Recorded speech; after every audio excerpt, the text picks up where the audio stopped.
जय Siya Ram to all. आज का हमारा टॉपिक है energy level diagram in Bohr atomic model.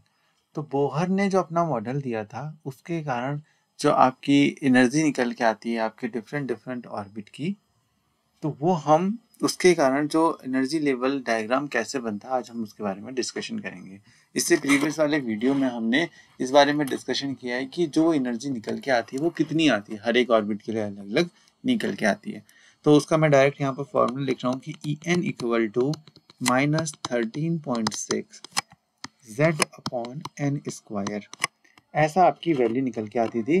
Z square होता है ये भी इलेक्ट्रॉन वोल्ट। ये एनर्जी आपकी आती थी आपकी नॉर्मल जो वन इलेक्ट्रॉन सिस्टम, अगर वन इलेक्ट्रॉन सिस्टम है तो उसके लिए हमें ऐसी एन की वैल्यू इतनी निकल के आती है। क्योंकि अब हाइड्रोजन है तो हाइड्रोजन के लिए जेड की वैल्यू हमेशा 1 होती है। तो इसको अगर मैं मॉडिफाई करके हाइड्रोजन के लिए कर दूं तो फॉर हाइड्रोजन तो ये कितना हो जाएगा -13.6 upon n square electron volt. अब यहाँ से आपका डिफरेंट डिफरेंट इन जो लेवल है आपके एन की वैल्यू, डिफरेंट डिफरेंट जो सर्कुलर ऑर्बिट पॉसिबल हैं उनके लिए एनर्जी आपकी क्या आएगी, अलग अलग आएगी। तो पहले हम उनको कैलकुलेट कर लेते हैं और उसके बाद उसका एनर्जी लेवल डायग्राम बना लेंगे। तो E1 आपका कितना हो जाएगा, देखो -13.6 अपॉन 1 का स्क्वायर तो 1 ही है, तो ये इसका आंसर तो इतना ही हो जाएगा for n equal to 1। Next आपका हम देखते हैं n equal to 2। So E2 equal to कितना हो जाएगा -13.6 अपॉन 4 हो जाएगा और ये हो जाएगा -3.39 electron volt.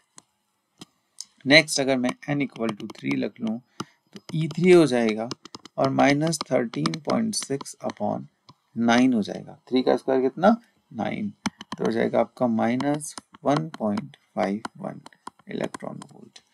n equal to अगर मैं 4 रख लूँ तो E4 हो जाएगा -13.6 अपॉन 4 का स्क्वायर कितना हो जाएगा 16 और इसकी वैल्यू 0.81 इलेक्ट्रॉन वोल्ट। तो आपने देखा कि जो एनर्जी आ रही है फर्स्ट केस में वो -13.6, फिर इतनी फिर इतनी फिर इतनी। अब इसमें देखने में आपको अंदाजा आ रहा होगा कि बिल्कुल डिस्क्रीट वैल्यू है, मतलब कि ऐसा पॉसिबल नहीं कि -13.9 इलेक्ट्रॉन वोल्ट का ऐसा कोई ऑर्बिट पॉसिबल है, कंटिन्यूस नहीं है। तो कुछ फिक्स्ड इसीलिए हम इसको क्या कहते हैं, क्वांटाइज्ड मॉडल कहते हैं।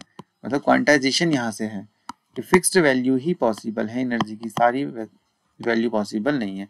अब इनके बीच में गैप देखो जरा सा, फर्स्ट एनर्जी लेवल से सेकंड एनर्जी लेवल के बीच का जो गैप है वो गैप कुछ 10.2 इलेक्ट्रॉन वोल्ट का अप्रॉक्स है।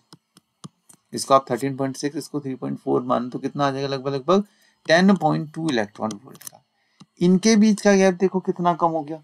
अब इसको अगर आप सॉल्व करोगे तो कितना हो जाएगा आपका, ये 8 हो जाएगा, ये आपका हो जाएगा 15 और ये हो जाएगा 18। तो हो जाएगा आपका 1.8 के अप्रॉक्स, कुछ 88 के अप्रॉक्स आपका ये आ गया।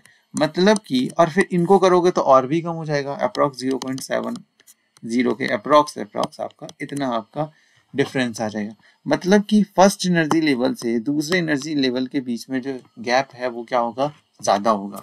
फिर इनके बीच में थोड़ा कम हुआ, फिर अगले वाले में और कम, ऐसे धीरे धीरे क्या होते रहेगा, कम होते रहेगा। सो अब हम बनाएंगे इनका एनर्जी लेवल डायग्राम। तो देखो कैसे बनेगा एनर्जी लेवल डायग्राम, बहुत इजी है। सबसे पहले कौन आ जाएगा आपका, सबसे नीचे कौन आएगा, -13.6 इलेक्ट्रॉन वोल्ट।